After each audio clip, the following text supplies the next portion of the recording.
Welcome back to Ladies Who Create, a show where we'll be interviewing the incredibly inspiring women who are trailblazing the design and creative industries.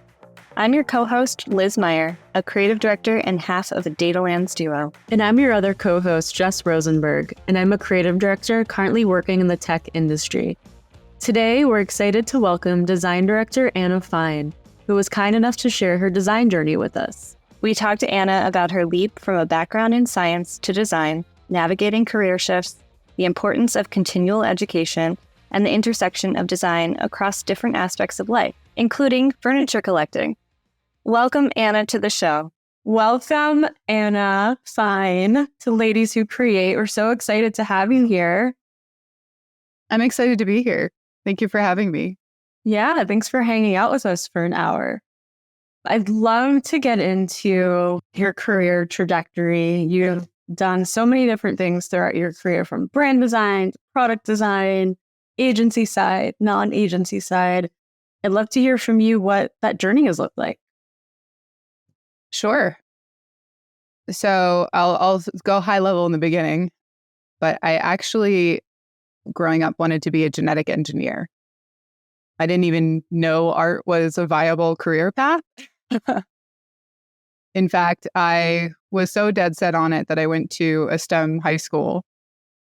And my mom, while discussing with her my very poor organic chemistry grades, said, you know, why are you trying to be a scientist when you hate doing the same thing every day in and day out? Like, you don't like repetition, you don't like, you know, the menial tasks of the same to-dos, which is science. Like, that's what you do. And she's like, why don't you do art? You love art. And I was like, Mom, you can't make a career out of art. Anyway, fast forward a few years, made a career out of art. I graduated from the School of Visual Arts in design and advertising. I started out at Anomaly, New York as an art director. And I worked on Google, Converse, and a couple others. And embarrassingly, I worked on the Android logo when they were looking to rebrand. I pitched for them and then realized after I got the feedback that they had spread it around Google that I had created a logo with a very phallic looking A. So that was my like, oh, I should probably learn a little bit more about branding, which actually ended up being a good thing because Google asked me to join their 30 weeks program. And that's like once upon a time, Google Creative Lab wanted to prove that designers made great entrepreneurs. So in their inaugural class, I joined them as an incubator accelerator program, and I attempted to make a company. I say attempt. It was like 6 attempts. I had too many ideas, and I could never find one that like spoke to something I just wanted to do for a long time. I was too anxious, too excited about the possibilities of all the things I could do. And so by the end of the program, I ended up like just going into demo day saying, hey, I didn't actually launch anything, but I've got some great learnings I can share with everyone. And within a couple of weeks, I had 8 job offers, went to venture capital for a hot minute, realized it was not the temperament for me. and then fell into RGA, where I was doing a little bit of everything: branding, marketing, and product design. I helped them with a new brand product launch at Verizon that got pulled 3 days before launch and is now known as Visible. Which is their like sub product, whatever. So that was something I worked on. And then my client at RGA was like, hey, you like me, I like you, you're cool, we're cool, come work with me at Droga 5. And I was like, all right. So I went to Droga 5, where I did more of the same, mostly branding, a little bit of marketing. I worked on the Game of Thrones campaign. And then I also worked on the rebrand and product launch for Harley Davidson. So yeah, so then from there, that was right around the time COVID hit. I was At this point, I had left Droga.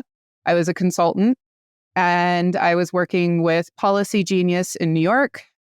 I did a short-term contract with them, fell into Instacart, was there with the Instacart for a year. Tried the startup world for a couple of years, didn't really work out for me. And now I'm currently at Doordash. So that is the long tangent of my career. That's awesome. Thank you. Yeah, that's amazing. So during COVID times, you were consulting, working from home. What was that like? Yep. Well, at first it was great. My 2020 was probably the most lucrative year I've ever had. I was working with Instacart. I had just completed my contract with Policy Genius. I was also doing some side work with a couple of smaller studios. So it was a lot of exciting work, actually. But after that, during 2020, I'd actually left New York and moved officially to Colorado. And at the end of 2020, when my contract ended, I kind of was like, now what? And actually finding, even though everything was still predominantly remote, finding work outside of the Bay Area or outside of New York City was extremely hard. So it's still kind of an ongoing struggle that I'm figuring out being based in Denver. But it's a good exercising grit and new learnings for me. I had never been without work for more than a few weeks in New York. And then here, this past year, as you know, Jess, I was unemployed for a full year. And that was an entirely new experience for me.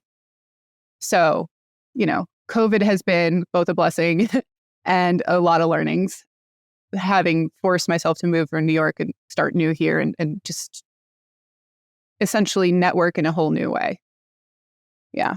Yeah. A few times on the podcast, just in some of the guests that we've had on, we talk about the time and space between jobs and the type of effects that time and space has had for different people. And I'd love to hear from you on what that time and space, how it affected you positively and maybe not positively.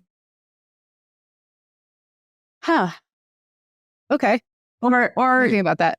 if time, I mean, the conversations we had were more so around having the time to slow down and really think about what you wanted next. So maybe positive. It doesn't have to be both. I'm just curious. Really, yeah. I would say I finally have a more purposeful sense of self. When I was in New York, I was the first one in to the office, the last one to leave in every job. I had no boundaries. I didn't understand, just taking a minute to yourself. I would work, 80 hours a week. And then on weekends, I would go to gallery shows or whatever because I wanted to get re-inspired to help fuel me for the following week. And it was a really impactful time of my life because I learned so much. I met so many people and it was a wonderful experience and I wouldn't change it, but I was burned out. I've been burned out for 7 years by the time I left New York. And I just didn't really know what I wanted anymore. And it was the more I kept trying to do design, because that's what I told myself I wanted, the more I just didn't want it anymore. And it actually got to the point where, speaking to the negatives, last year after layoffs, I was like, okay, I'm gonna get my portfolio together. I'm gonna, do some new projects. I'm gonna make this happen, and I'll get a new job, no problem. This will be great. But after a month or two of just downtime and kind of getting my head right, I opened up Figma and I almost had a panic attack. I was just I had that much anxiety. And I was like, wow, I need a minute. I need time. And I need to figure out if this is really what I want. which is actually why I ended up doing the Harvard program that, I endlessly tweeted about. We hear more. Yeah. So I don't know. I think and now that I've gone on a tangent, bring it back. Yeah. The positive has been I've slowed down. I know what I want. I have enough energy and boundaries and space and time to do the things I'm interested in, explore new things, and have like a contented sense of self, which is something that I did not have in my 20s. The negative is that I had to go through a lot of hell to get here. But, what doesn't kill you make you stronger, or whatever that, Yeah, for sure. cliche thing is. That's So, yeah. Thank you for that. Yeah, I relate to that a lot, the leaving New York, because it was there's this overwhelming drive to do more and more and not have those boundaries. Because also you see all of your friends getting all this amazing work and you're like, okay, well, I have to keep up with them. And every night is a hangout night. You go to a bar, you go out to dinner, and everyone's spending cash. And you're like, wait, what am I supposed What's money? to... Right. Yep. Plus the credit cards. Yeah, I totally understand that. I left New York as well to move upstate. Where are you now? I'm a little bit upset. But my best friend moves upstate too. It's like an entirely different experience. It's night and day. Rural. It's quiet. It's calm. There's no pressure unless it's internal pressure. But it's a different life, and I applaud you for leaving the stress and finding your space. Yeah, super. Likewise.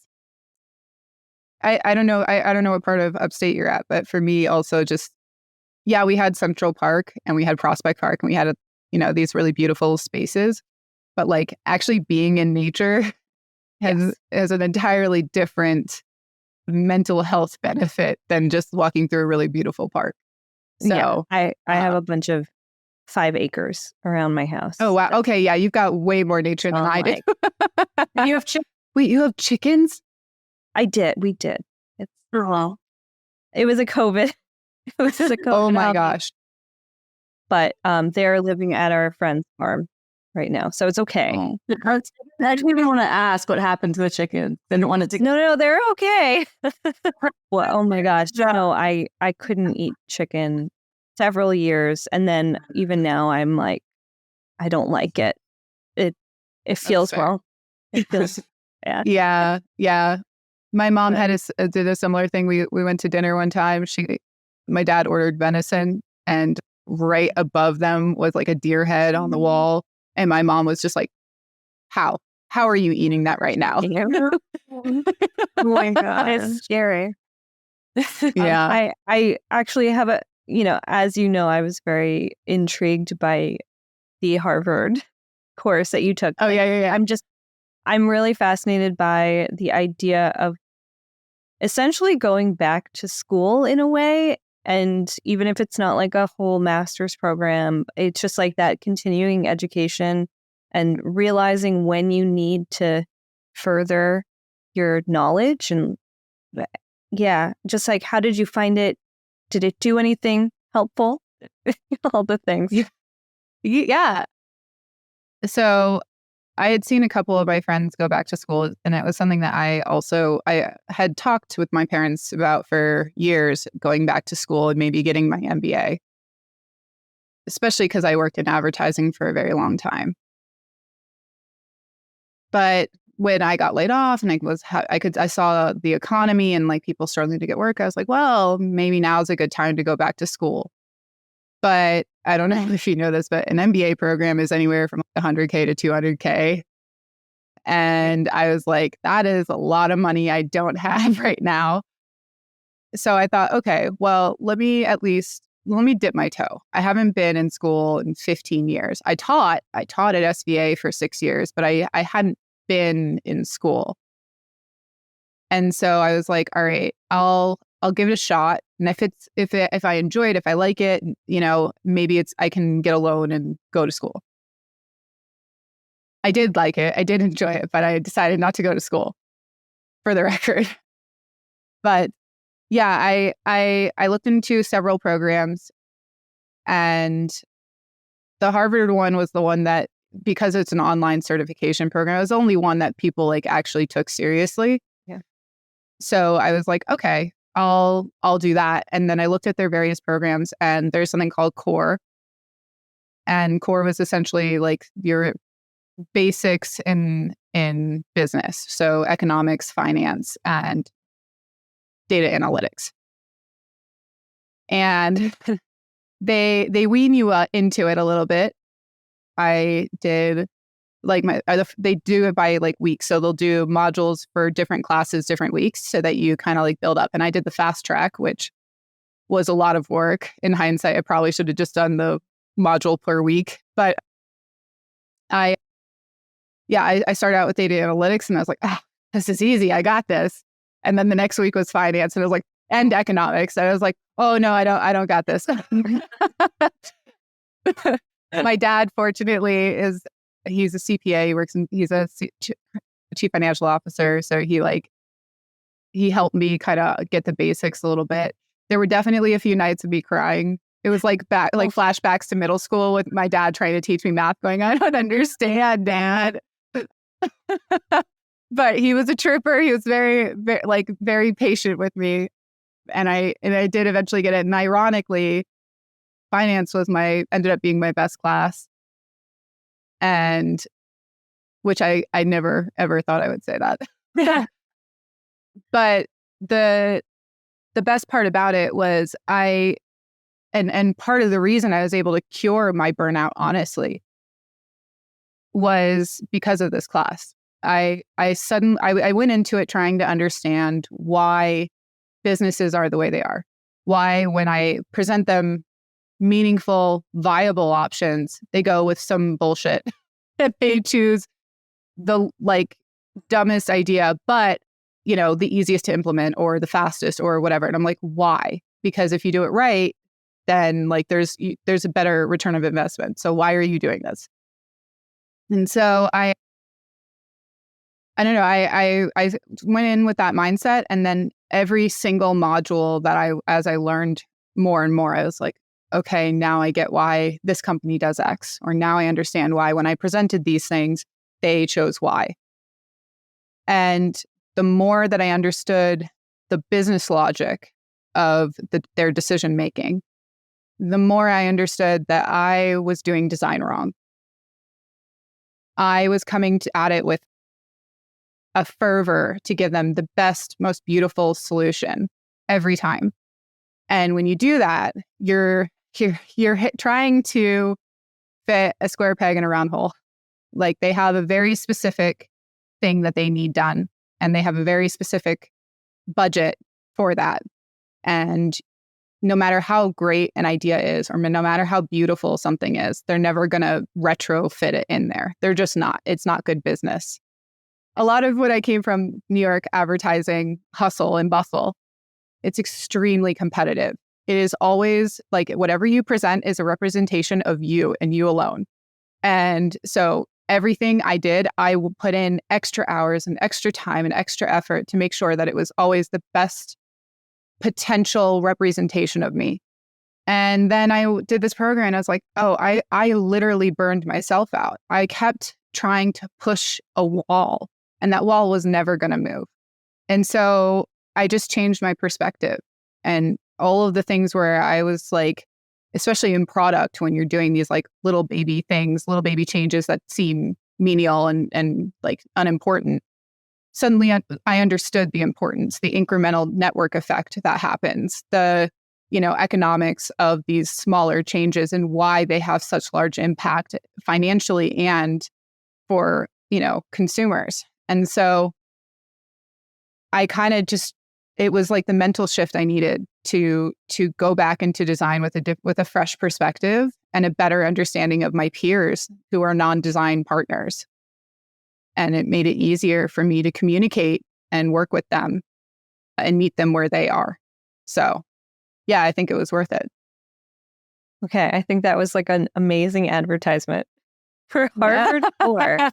For Harvard Core. If you could take the girl out of advertising, but you can't take the advertising out of the girl.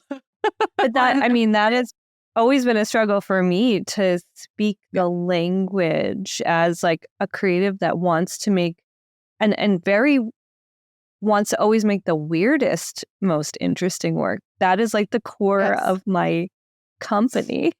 Make data weird. Yeah, that is interesting. Like to think about the business side of it all. They are paying you, and there is a reason why they're paying you for that work. Though it does make me wonder, why hire the weird designer in the first place? But maybe that's why I should go and take those classes. I mean, I don't think it's necessarily saying, homogenize and to take away the weirdness. I just think, it puts it in a perspective of, if you do the weird, what is the risk management for weird? And what is the opportunity for reaching a new audience with weird?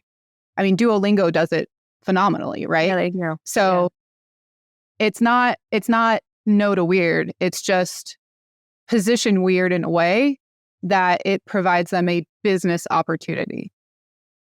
And I think I don't know. I like that. Think about like the fact that a lot of, I don't know, when I studied design in undergrad, and we didn't have to take any business classes. And you would imagine that like the trajectory of a design graduate is they become a designer for a business, or they are working with clients to deliver design for a business. And the fact that we don't learn that, or we didn't learn that in school, just blows my mind. 100%. Yeah. I mean, I don't know about you, but like our whole thing was concept. You need to be conceptual. You need to have a point of view. You need to, like, all of the things that make designers great. Don't get me wrong, but it doesn't necessarily, to your point, address the issue at hand, which is you have a company paying you to meet their needs. Yeah. Totally. So yeah. Especially in advertising. It's like start my career working in advertising. It was so concept heavy that I felt like a lot of the creatives, even myself included back then, like early on in my career, we just wanted to make like the craziest, most fun work possible. And sometimes it felt like we weren't even thinking about actually advertising the benefits of the product, which is also wild. We're just going to make this super creative and fun and weird, and it's going to attract attention, maybe get awards.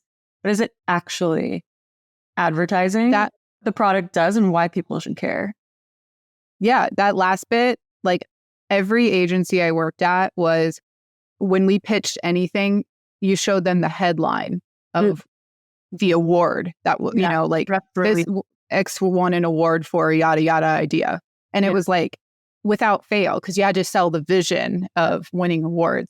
But in the defense of advertising, which is something I never thought I'd say, mind you, but a lot of the marketing people internally on their end are also looking to win those awards. They're also looking to kind of make a big splash.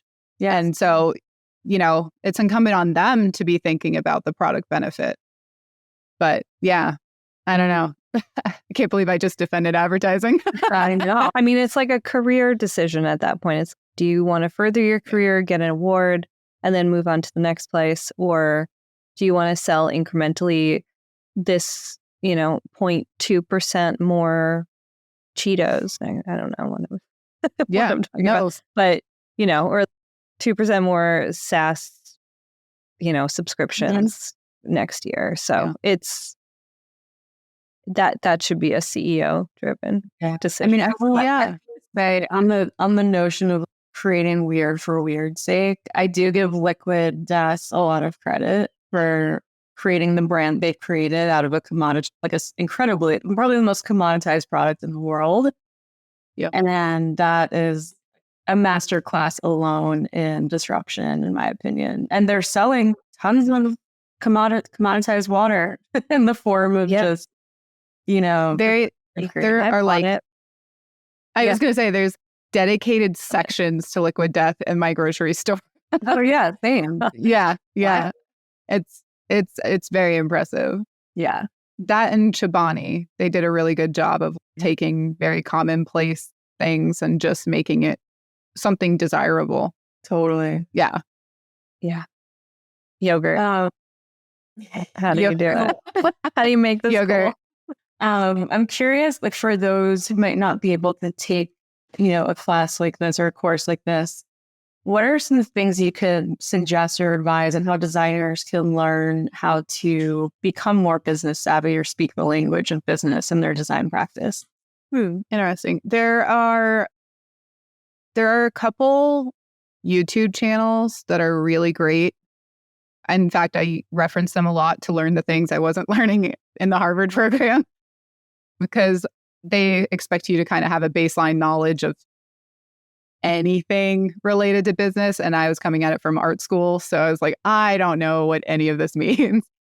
But there are a couple of YouTube channels that are pretty great. I admittedly am blanking on exactly what they are right now. I do have them saved in my YouTube channel, so I could send them to you after. But there's a couple podcasts on economics in particular that are pretty great.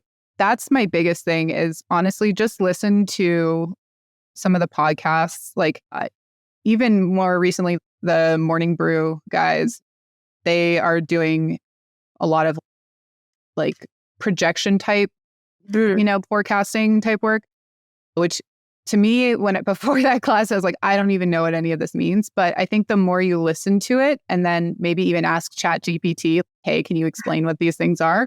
The more you kind of like gauge what is happening. I actually admittedly also used a lot of ChatGPT to learn. Yeah. So yeah, it's such an easy resource to get the information you need. And the best part is I literally would say, explain whatever to me as if I were a 5-year-old. And they'd break it down. And I was like, oh, I get it. So basically, I had to be a 5-year-old to learn economics. That's amazing. That's my most common prompts in ChatGPT. Yeah. It works. Like I'm 5.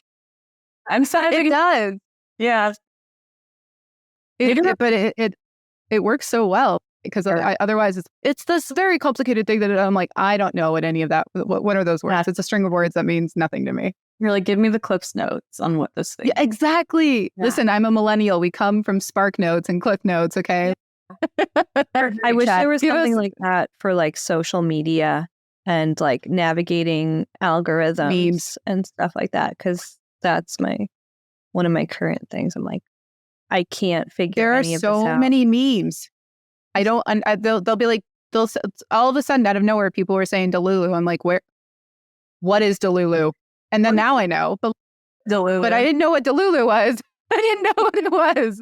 I had to go on TikTok and figure it out. It was an investigation. Yeah, it takes so much time. Well, I admittedly just looked up what Delulu is, and now I know. I've clearly been living under a rock.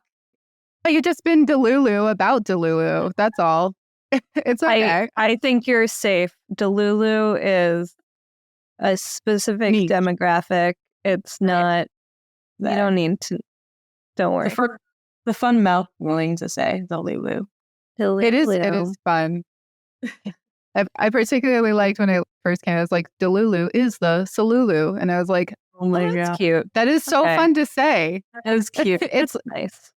That is cute.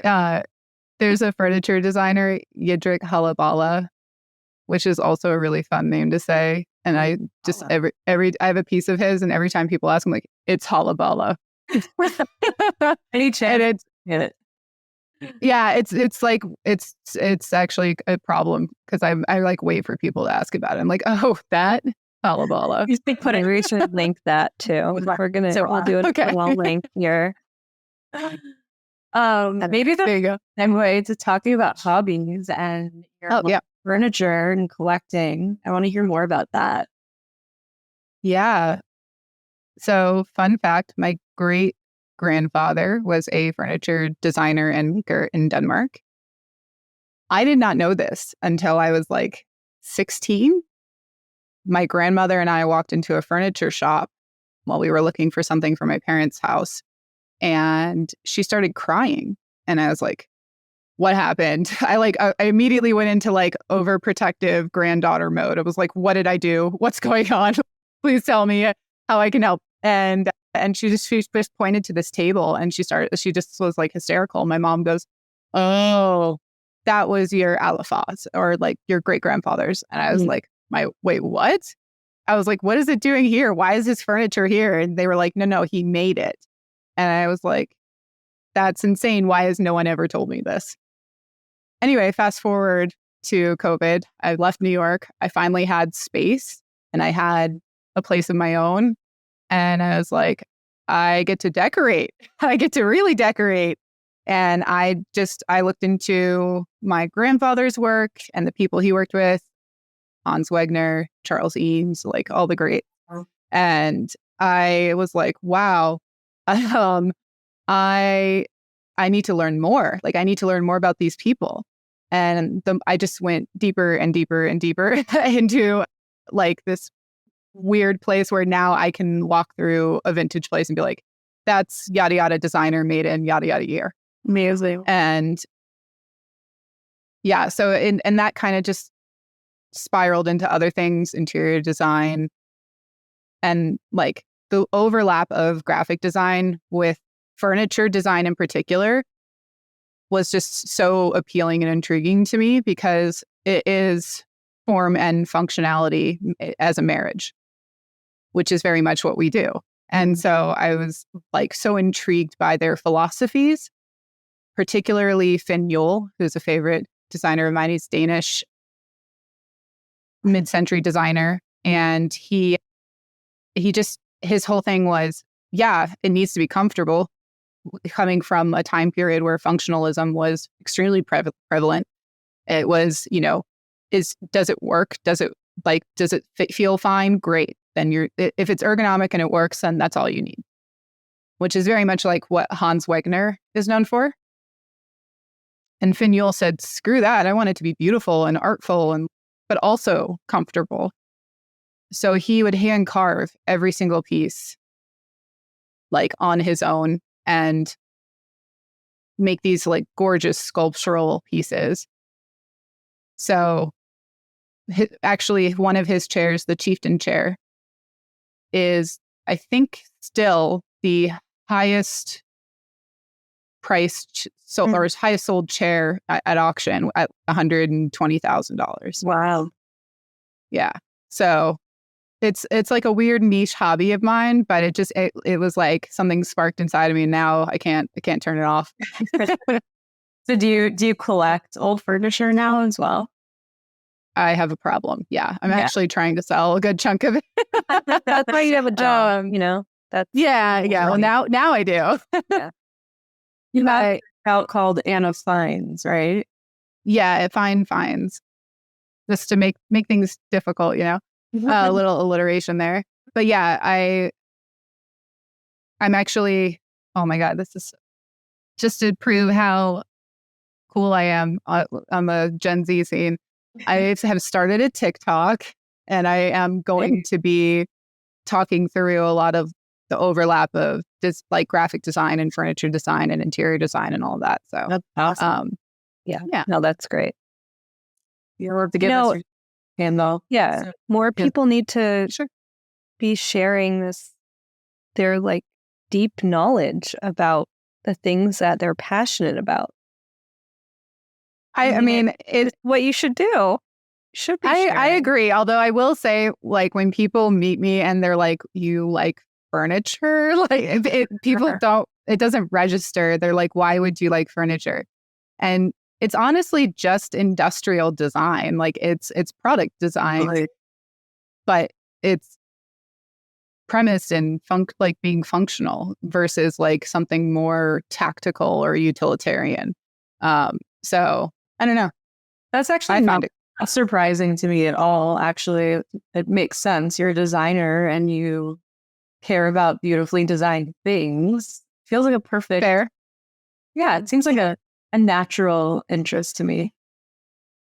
I appreciate that. Yeah. I will tell that to the many people that said that's a little weird. I mean, if it was like, lazy boy type furniture, I'd be like, yeah. Go to Bob's Furniture on the weekend and just hang out or something. That's just a question of taste. I mean, you never know.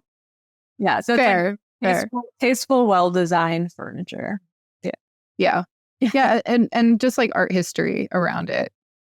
Because it actually, furniture and fashion in particular are like very good indicators for transitional periods in art history.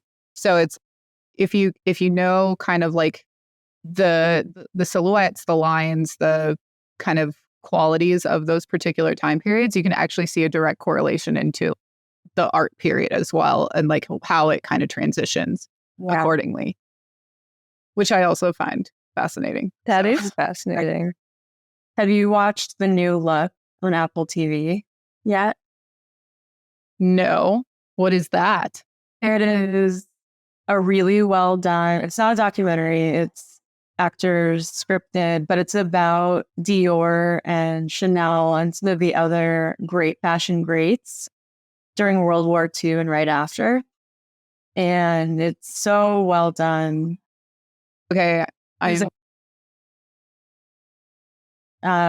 bunch of really well-known actors and actresses are in it, and it's really good. Okay. That's going on. It's called The Look. I'm going to write it down. The new Look. Okay. I love me right now too, mainly because of, the design and the art direction, but like when you involve fashion into it, particularly designers that, you admire, it's cool. Agreed. Speaking of art direction, have you seen Severance also on Apple TV? Yes. You can tell us spoilers. I don't mind. I will not tell you spoilers, but you absolutely have to watch it because it's extremely well written. But are you familiar with Jacques Tati, French director from the 50s and 60s? Yes.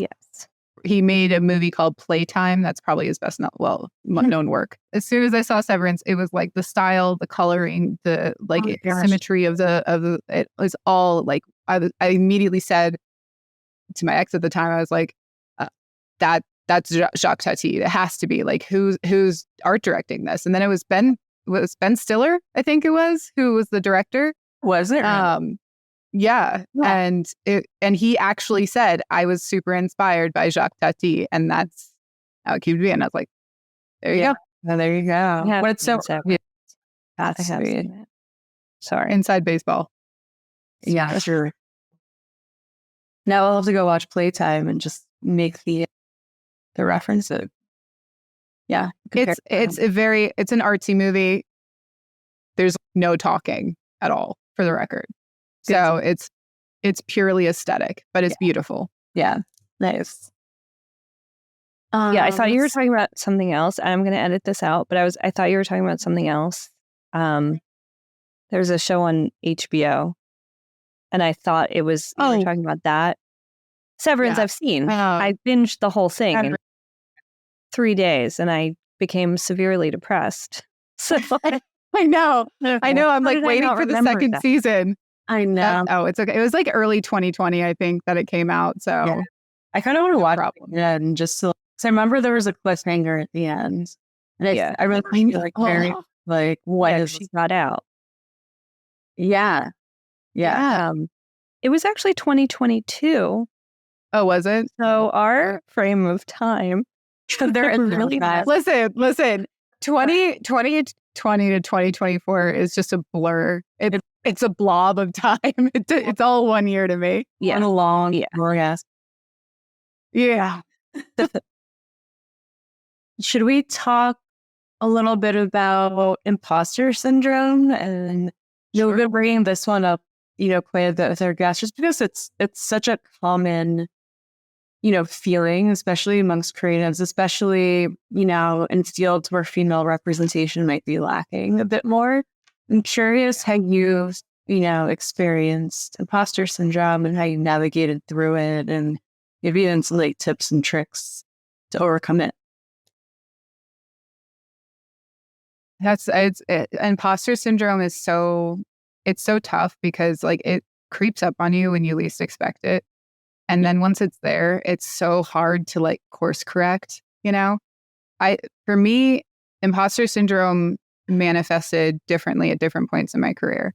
When I was in my mid-20s, imposter syndrome came about because I very quickly leapfrogged from from a lower to mid level to a director level. It was like overnight. And I was very fortunate to have people around me who believed in me and wanted me to succeed and saw leadership qualities that would afford me those roles. But when you're 25, 26 and you're at a director level at a very large company and you're the youngest design director there, and a woman on top of it, it's extremely intimidating. And I remember my mentor / boss, she was also the head of design at the company that I was at. And she said, what's going on? You seem in your head lately. Like, where are you at? And I explained to her, I was like, I just don't understand how to navigate this because all of a sudden I'm not seen as a peer. I'm seen as a woman. I'm not seen as like a partner. I'm seen as a director. And I don't know how to be that in a way that without coming off. Am I allowed to say bitch? Because that's what, please. Okay. I don't know how to be that without coming off like a bitch, because every time I would talk, like these men would pull me aside and be like, you don't talk to us like that. And I'm like what? I'm talking to you like I would talk to anyone. I expect quality. I expect a certain threshold, just like any of my mentors and my directors would have expected of me. And I was, to be fair, I was mimicking my managers, my directors in personality and tone and everything. And she said to me, she was like, my manager, she said, you're now at a point in your career where it's not about the work. It's about who the work is coming from. It's about being a woman in a workplace. And it's not fair. And I'm not going to tell you it's going to be easy, but you have to figure out how to navigate this. And I can tell you definitively that mimicking the men in your life is not going to work for you. And I was like, well, crap.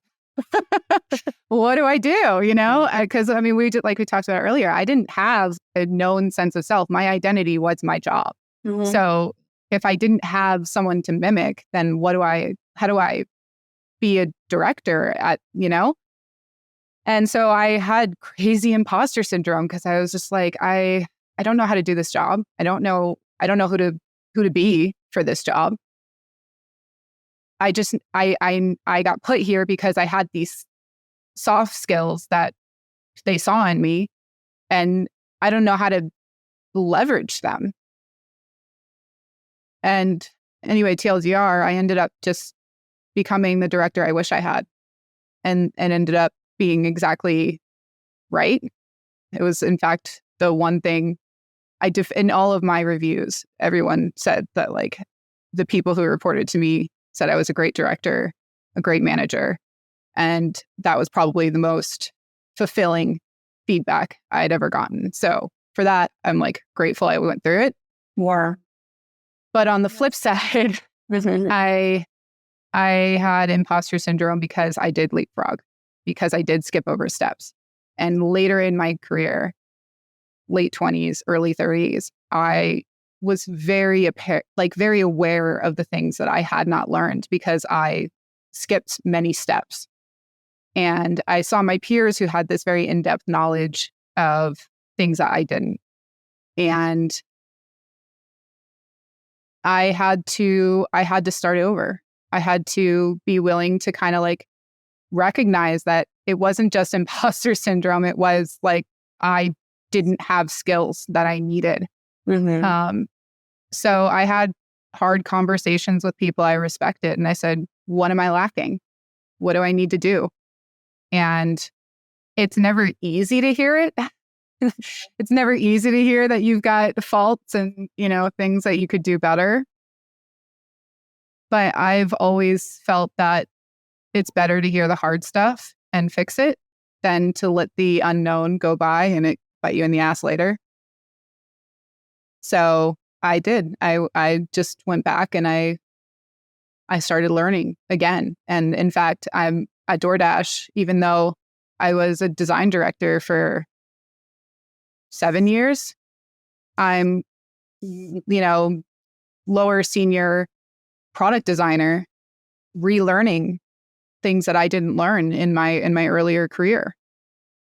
And, I have to, there are times where I'm like chomping at the bit because as someone who has been at a higher level, I recognize, inefficiencies and gaps and things that like I want to fix. Then But as someone who's said, okay, I'm gonna pull myself up by the bootstraps and start over, I'm like reeling myself in and saying, okay,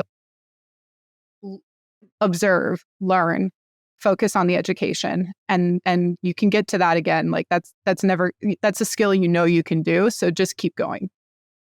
So anyway, has a long tangent to say, ask the hard questions, expect the hard answers. Because if you have imposter syndrome, likely it's your innate gut feeling that there is something you're lacking and you don't know what it is. totally. And it's not to say that you're incapable. It's not to say that you can't do the work. It's just, it's a gap in your ability to do the job even better or to have better knowledge of the thing that you're trying to do.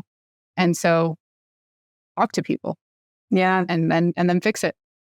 I love that it's also asking yourself the hard questions. It's like asking other people, but you're really like, there's part of it that's so introspective and just stopping and like going inward to realize what those signals are telling you.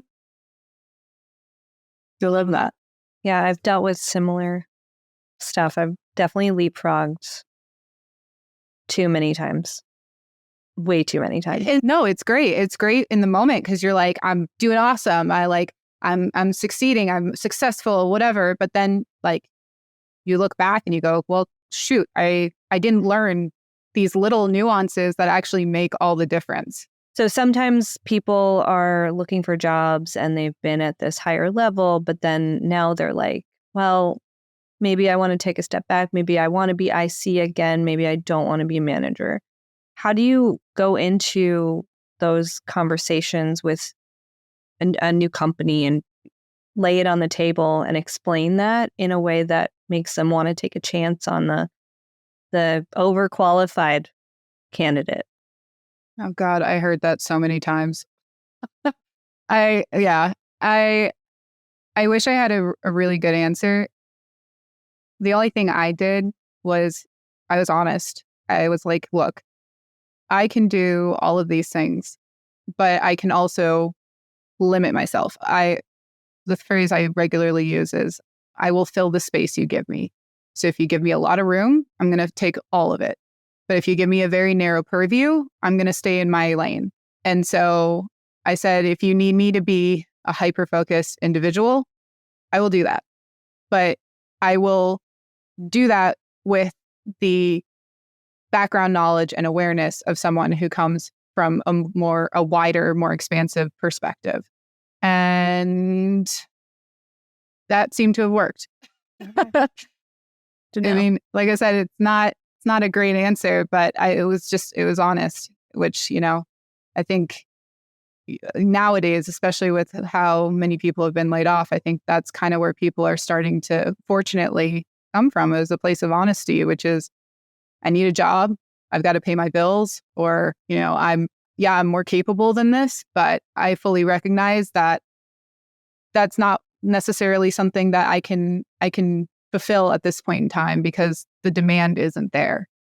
And I think we should be more that way. I think, I don't necessarily think we should be giving all of our cards to businesses because they would undersell us. But I do think, coming from a more honest place and being honest with each other and respecting each other's boundaries is very much like a positive out of all of this.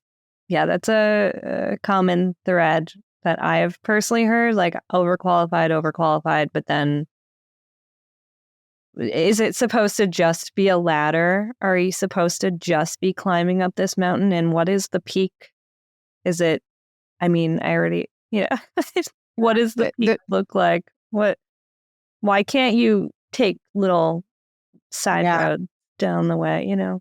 I think I've seen a pattern like of candidates who might come off as overqualified for roles, and if they don't particularly lean into the honesty up front, being like, hey, I know I've led teams and whatever, but I really miss being hands-on. I want to be an IC again. If they skip that, then the hiring manager or recruiter is going to deem them as overqualified. So for those that are looking to be more hands-on again, it's such an important step to lean into at the beginning, is just making sure they know that this is what you're signing up for. Otherwise, you'll be labeled as overqualified and then, you know, not considered. The honesty part is huge. I agree. I know we're right at time. So yeah, we are. Wow. I talk too much. I'm sorry. I'm a loquacious person. Here, we wanted you to talk a lot and hear from you. And it was so you're fascinating. You've had you're young and you've had such a full career already. What are you going to do? What are the next 20 years? I don't know. So just think about it like that. Objectively, from the outside, we're like, wow. You've accomplished so much. I'm such a fangirl of yours. I'm just going to say, keep tweeting. Feeling so mutual. Keep putting yourself out there and just being you. And I love, you're just like so unapologetically yourself. And I love that so much. Thank you. Yeah. I really appreciate that. Because, you know, there are times where I'm like, I'm a lot. Like, am I too much? But it's always nice to hear that. No, I think for women, it's, I don't know. I feel like, especially in tech and like in our industries, women are supposed to be a certain way, but that's complete bullshit. Like, we should be the way that we want to be and ourselves and nothing else. So, Agreed. Yeah, I've been very quiet over the past couple of years because I'm like, where do I fit in anymore? What is my voice supposed to be? And it's just become so cloudy, and almost losing Twitter for a minute felt sad in a way that I couldn't grapple with. So, you know, I think a lot of people have kind of lost their voice and are now trying to find it again. That's why I think you're right. And it wasn't just Twitter. I mean, it was COVID plus Twitter plus the economy plus war plus, you know, all of these things. And it's in a world that is so hyper saturated with chaos and a lot of just stress thrown at you. Who are you in that, you know? Yeah. It's hard. Do you want to add to the noise, or do you want to just step back and be like, ooh, all right, I'm going to try to live a life over here. Maybe. Yeah. You know? Yeah, exactly. Yeah. I mean, I'm a hermit in my house most of the time. So, you know, that's how I protect my peace. But I have lots of pretty furniture, so it makes up for it.